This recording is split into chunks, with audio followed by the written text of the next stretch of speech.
Hello guys, thank you so much for supporting my channel. I really appreciate it. And BTW, the title of the first episode of Vampire is Lack of Restraint. Kenma woke with a start. He was wrapped in chains from head to toe and he was in a chamber of some kind. A rush of last night's memories came crashing down on him, making him whimper from the remnant of the pain on his neck. He felt a sudden bout of anger. He trusted Kuro and he ended up betraying him just like everyone else. Was he really that unlovable? Wherever Kuro had brought him, he just hoped it would be a swift death so he wouldn't have to deal with being alive anymore. Just then the door creaked open. A man walked in wearing a knight's uniform. He had his helmet off, which was tucked under his right arm. In his left he held the key to the cell where Kenma was. Prince Kuro will see you now, Iwazumi said, simply yanking Kenma's light body up with a start. Kenma yelped, and before he had time to process what the guard said, he was pushed through the large building and into some kind of gigantic exquisite room. Kuro sat on a gant throne, his eyes colder than anything Kenma had ever seen before. He was so much more closed off than before, as if this was a facade and not last night. I'm sorry we had to get you here this way. Kuro spoke evenly, not showing any emotion. Kenma shot him a cold glare. Why am I here and who are you? Was everything a lie? He asked, rattling the chains that held him down. Kuro sighed, his face softening slightly.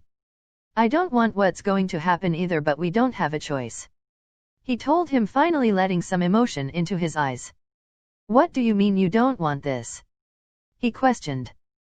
Kuro looked at him for a long moment as if debating what to say.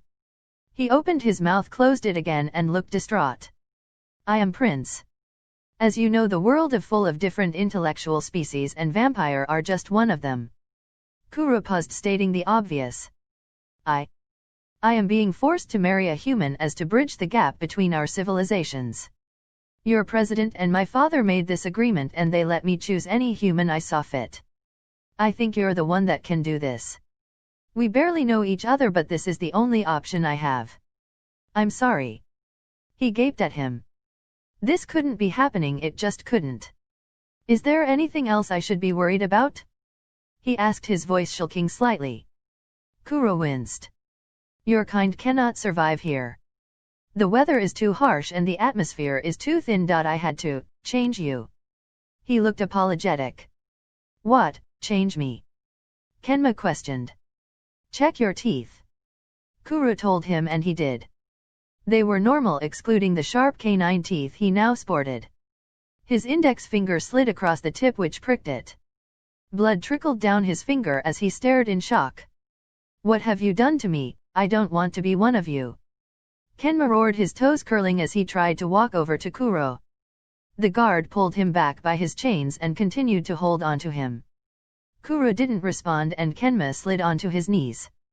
Why? He started to sob. Why me? Kuro stood up and walked over to Kenma.